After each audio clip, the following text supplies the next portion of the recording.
दोस्तों बहुत बड़े बड़े आईपीओ आ रहे हैं और हो सकता है कि आप भी पेटीएम या फिर एलआईसी के आईपीओ में पैसे लगाने की सोच रहे हो। तो चलिए आज हम आपको बताते हैं कि कैसे आप ज़ीरोधा के जरिए आईपीओ में पैसे इन्वेस्ट कर सकते हैं। Zerodha low cost brokerage platform है और इस वक्त देश में सबसे ज़्यादा ट्रेडिंग कस्टमर इसी के पास हैं और इसलिए हम आपको बता रहे हैं कि कैसे आप इस प्लेटफॉर्म के जरिए आईपीओ में पैसे लगा सकते हैं। तो दोस्तों ज़ीरोधा के जरिए इन्वेस्ट करने के लिए आपको यूपीआई पेमेंट सिस्टम का यूज़ करना होता है, यानी आपके पास फ़ोन पे, गूगल पे, पेटीएम या एसबीआई पे जैसे यूपीआई ऐप होना चाहिए। दोस्तों आपके मोबाइल में ज़ीरोधा काइट एप्लीकेशन भी होगा। हम इस एप्लीकेशन के ज़रिए ही आईपीओ में इन्वेस्ट करने का तरीका बता रहे हैं, लेकिन अगर आप सीधे वेबसाइट पर भी जाते हैं तो भी तरीका करीब करीब ऐसा ही है। तो अब आप ज़ीरोधा काइट का एप्लीकेशन खोलते हैं तो सबसे पहले आपको मार्केट वॉच लिस्ट दिखती है। इसी पेज में आपको नीचे कुछ टैब्स दिख रहे हैं। इसमें सबसे आखिरी टैब में आपका कस्टमर नंबर है, उस पर टैप कीजिए। इसके साथ ही आपको कई लिंक दिखेंगे। बीच में कंसोल वाला सेक्शन है और इसी में आईपीओ का लिंक है। आइए इस पर टैप कर देते हैं। इस पर टैप करते ही एक वेब पेज खुल जाता है। अब आप आईपीओ वाले पेज में आ जाएंगे। यहाँ आपको सभी लाइव आईपीओ की लिस्ट दिख जाएगी। इसके साथ ही आपको पुराने आईपीओ भी दिखेंगे। आप यहाँ आईपीओ की बेसिक इन्फॉर्मेशन भी देख सकते हैं, जैसे आईपीओ का लॉट साइज़ क्या है, उसका प्राइस बैंड क्या है और आईपीओ कब से खुलकर कब बंद हो रहा है। लॉट साइज़ में जो नंबर लिखा होगा आपको कम से कम उतने शेयर के लिए अप्लाई करना होगा।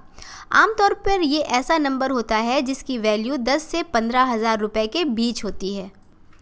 जैसे हम देख सकते हैं दोस्तों कि तत्व चिंतन आईपीओ का लॉट साइज़ 13 शेयर का है। इसका प्राइस बैंड 1073 से 1083 के बीच रखा गया है। मतलब अगर आप 1083 के भाव पर 13 शेयर लेते हैं तो आपको 14,079 रुपये पे करने होंगे। नीचे देखिए जोमेटो के आईपीओ का लॉट साइज़ 195 और प्राइस बैंड 72 से 76 रुपये था। यानी एक लॉट के लिए कीमत 14,040 से 14,820 रुपये के बीच होगी। दोस्तों जब आप किसी आईपीओ के लिए अप्लाई करेंगे तो लॉट का ध्यान रखना होगा, यानी आपको लॉट में ही अप्लाई करना होगा। एक लॉट में शेयरों की तय संख्या होती है। जैसे अभी तत्व चिंतन आईपीओ का एक लॉट 13 शेयर का है, ऐसे में आपको एक लॉट यानी 13 शेयर के लिए अप्लाई करना होगा, या फिर 2 लॉट यानी 26 शेयर, या फिर 3 लॉट यानी 39 शेयर के लिए अप्लाई करना होगा। ऐसे ही आगे बढ़ते जाएंगे। बस आपको ये देखना है कि शेयर की संख्या वही होगी जो 13 के टेबल में आती हो, यानी 13 से पूरी की पूरी कट जाती हो। एक चीज़ का और ख्याल रखना है कि छोटे निवेशक 2 लाख रुपए से ज़्यादा के शेयर के लिए अप्लाई नहीं कर सकते हैं। इसी हिसाब से तत्व चिंतन के आईपीओ के मामले में आप ज़्यादा से ज़्यादा 14 लॉट के लिए अप्लाई कर सकते हैं। अपर प्राइस बैंड पर इसकी कीमत 1,97,000 पर पहुंच जाती है। अगर 15 लॉट हो जाएंगे तो फिर इसकी कीमत 2 लाख को पार कर जाएगी। इस आईपीओ के 14 लॉट में 182 शेयर होंगे, यानी आप ज़्यादा से ज़्यादा 182 शेयर के लिए ही अप्लाई कर सकते हैं। तो अब हमें ये पता चल गया है कि तत्व चिंतन के आईपीओ में हमें कम से कम 13 शेयर और ज़्यादा से ज़्यादा 182 शेयर के लिए अप्लाई करना है। एलआईसी और पेटीएम के आईपीओ का लॉट साइज अभी नहीं पता चला है, क्योंकि हमने ये वीडियो पहले तैयार कर लिया है, लेकिन आपको ज़ीरोधा के आईपीओ वाले पेज पर इसका पता चल जाएगा। आप इसी हिसाब से समझ लीजिए। वैसे जब इस जानकारी आएगी तो हम डिस्क्रिप्शन में इसका डिटेल ज़रूर डालेंगे। तो आइए अब हम आईपीओ में अप्लाई करने के लिए बिड पर टैप कर देते हैं। इसके साथ ही हमारे सामने अगला पेज आ गया। यहाँ पर ऊपर ही हमें पेमेंट के लिए अपनी यूपीआई आईडी डालना है।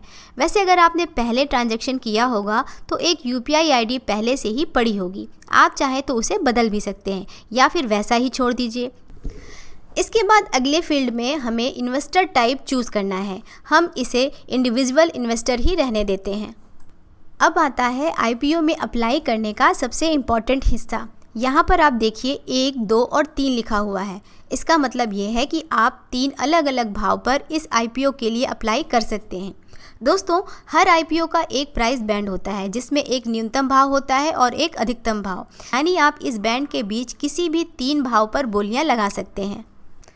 दोस्तों, आजकल आईपीओ ओवर सब्सक्राइब हो जाते हैं, इसलिए जो बोली सबसे ज़्यादा होती है उन्हें ही शेयर मिलने की संभावना होती है। इसलिए ज़्यादातर लोग ऊंचे भाव की एक ही बोली लगाते हैं। वैसे बेहतर तरीका तो ये है कि आप कट ऑफ पर क्लिक कर दें। इससे जो भी कम से कम भाव तय होगा आपको उसी भाव पर शेयर मिल जाएंगे। अब शेयर की क्वांटिटी के बारे में हमने आपको पहले ही बता दिया है कि इसमें आपको लॉट के हिसाब से शेयर की संख्या भरनी है। तो हमने इस आईपीओ के लिए 1 लॉट यानी 13 शेयर की संख्या भर दी है। अगर 2 लॉट लेना होता तो हम 26 शेयर भरते। दोस्तों, मान लीजिए LIC का लॉट साइज़ 25 शेयर का होता है, तो ऐसे में हम 25 शेयर, 50 शेयर या जो भी 25 की टेबल में आता है उसे भर सकते हैं। अब आइए आगे चलते हैं। देखिए, नीचे एक डिक्लेरेशन है जिसमें ये स्वीकार करना होता है कि हमने आईपीओ की डिटेल जानकारी पढ़ ली है। इसके चेक बॉक्स पर टैप करने के बाद हम सबमिट पर क्लिक कर देंगे। यहाँ बगल में हमें अमाउंट पेबल का पता चल जाएगा, मतलब इस एप्लीकेशन के लिए हमारे खाते में कितने पैसे होने चाहिए वो यहाँ पता चल जाएगा। इसे कहीं हम नोट कर लेंगे तो अच्छा रहेगा। हमने 14,079 रुपये नोट कर लिए हैं। अब देखिए, ऊपर मैसेज आ गया है कि हमारा एप्लीकेशन सबमिट हो गया है और इसके बाद हमें अपने UPI ऐप में पेमेंट रिक्वेस्ट को अप्रूव करना है। यहाँ ये साफ साफ लिखा है कि पेमेंट रिक्वेस्ट आने में कुछ देरी भी हो सकती है। हालांकि हमारे मामले में तो 5 मिनट में ही ये रिक्वेस्ट आ गई थी। हमारे इनबॉक्स में इस रिक्वेस्ट का एक SMS आया था जिसमें लिखा था कि तत्व चिंतन IPO के एक मनी रिक्वेस्ट को अप्रूव करना है। इस मैंडेट को अप्रूव करने से पैसा ब्लॉक हो जाएगा। अब हम उस UPI ऐप में जाएंगे जिसका UPI ID हमने भरा होगा।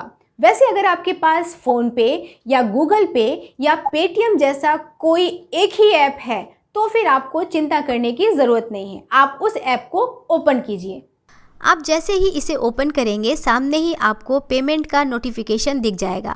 आप वहीं से इस पेमेंट को एक्सेप्ट कर सकते हैं, लेकिन उससे पहले ये ज़रूर देख लीजिए कि आपने जितना पैसा नोट किया था उतने पैसे का ही रिक्वेस्ट है या नहीं। आप इस रिक्वेस्ट की डिटेल भी ज़रूर चेक कर लीजिए।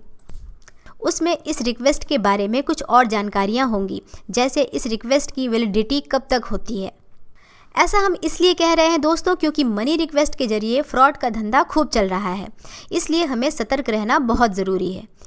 दोस्तों, आपको यहाँ पर एक बात बता दें कि आप IPO एप्लीकेशन की लास्ट डेट के 1 दिन बाद तक इस रिक्वेस्ट को अप्रूव कर सकते हैं, लेकिन अगर आप 1 दिन बाद तक रिक्वेस्ट अप्रूव नहीं करेंगे तो आपका एप्लीकेशन कैंसिल हो जाएगा। इसलिए बेहतर है कि आप जल्दी से जल्दी रिक्वेस्ट अप्रूव कर दें। कभी कभी रिक्वेस्ट आने में देर हो जाती है। अगर शाम तक रिक्वेस्ट नहीं आती है तो आप ज़ीरोधा में जाकर अपने पुराने एप्लीकेशन को कैंसिल करके फिर से अप्लाई कर दीजिए। वैसे इस झंझट से बचने के लिए अच्छा है कि आप लास्ट डेट का इंतज़ार ना कीजिए, पहले ही IPO के लिए अप्लाई कर दीजिए। तो आइए अब हम लोग पेमेंट अप्रूव करने वाले प्रोसेस को आगे बढ़ाते हैं। हम एक्सेप्ट पर टैप करते हैं। इसके साथ ही हमारे सामने UPI पिन डालने का पेज आ जाएगा। ध्यान रखिए, इस पिन को डालते ही अकाउंट से पैसा निकल जाता है, इसलिए अच्छी तरह से जांच परख करने के बाद ही पिन डालें। इस मामले में आप जैसे ही UPI पिन डालकर सबमिट करेंगे, आपका IPO एप्लीकेशन फाइनल हो जाएगा और इसके लिए पैसा आपके अकाउंट में ब्लॉक हो जाएगा। मतलब अब आप उस रकम का यूज़ नहीं कर सकेंगे। 4-5 दिन बाद जब भी IPO के शेयर अलॉट होंगे, आपके इस पैसे का यूज़ कर लिया जाएगा। जब आप IPO के लिए अप्लाई करते हैं तो 3 संभावनाएं होती हैं। पहला, आपने जितने शेयर के लिए अप्लाई किया है आपको पूरे उतने शेयर मिल गए हैं। अगर ऐसा होता है तो पूरा ब्लॉक पैसा आपके खाते से कट कर कंपनी के पास चला जाएगा और उसके बदले शेयर आपके डीमैट अकाउंट में आ जाएंगे। दूसरी संभावना ये होती है कि डिमांड ज़्यादा होने की वजह से आपको कम शेयर दिए जाते हैं। अगर ऐसा होता है तो आपके खाते से उतना पैसा ही कटेगा जितने का शेयर दिया गया है। जैसे अगर आपने 26 शेयर के लिए अप्लाई किया है लेकिन 13 शेयर ही मिले तो फिर पैसा सिर्फ 13 का ही कटेगा, बाकी 13 का पैसा आपके खाते में ही रह जाएगा। तीसरी संभावना होती है कि आपको कोई शेयर ना मिले। अगर ऐसा होता है तो आपके खाते में जो पैसा है उस पर से ब्लॉक हट जाता है, पैसा आपके खाते में ही रहेगा और आप उस पैसे का यूज़ कर सकते हैं। दोस्तों, आप एप्लीकेशन देने के बाद उसे मॉडिफाई भी कर सकते हैं। इसके लिए आपको एक बार फिर ज़ीरोधा के IPO वाले पेज में जाना होगा। वहाँ पर आपको कंपनी के नाम के आगे मॉडिफाई का लिंक दिखेगा, उस पर टैप कीजिए। यहाँ से आप अपना ऑर्डर कैंसिल भी कर सकते हैं। इसके लिए आपको बिन पर टैप करना होगा। लेकिन अगर आपको कुछ चेंज करना है तो वो भी आप यहीं से कर सकते हैं। आप शेयर की क्वांटिटी और प्राइस दोनों चेंज करके अपडेट कर सकते हैं। जब आप इसे अपडेट कर देंगे तो आपके UPI ऐप में नया रिक्वेस्ट आएगा और फिर उसे अप्रूव करना होगा। इसके साथ ही आपका पुराना पेमेंट मैंडेट कैंसिल हो जाएगा, नया पेमेंट मैंडेट लागू हो जाएगा। दोस्तों, ये था ज़ीरोधा के जरिए IPO में इन्वेस्ट करने का तरीका। आप इस तरीके का यूज़ करके LIC या फिर पेटीएम के IPO में पैसे लगा सकते हैं। लेकिन इस तरीके में UPI का यूज़ करना ज़रूरी था, क्योंकि यहाँ पेमेंट का सिर्फ एक ही तरीका है। ज़ीरोधा सिर्फ UPI से पेमेंट का ही ऑप्शन देता है। लेकिन अगर आप UPI का यूज़ नहीं करते हैं तो फिर नेट बैंकिंग के जरिए भी IPO का एप्लीकेशन दे सकते हैं। करीब करीब सभी बड़ी बैंक ये फैसिलिटीज़ देती हैं। इसके बारे में हम आपको फिर कभी बताएंगे। फिलहाल के लिए इतना ही। इस वीडियो को लाइक करें, शेयर करें और इस चैनल को सब्सक्राइब करके बेल आइकन पर ज़रूर टैप करें।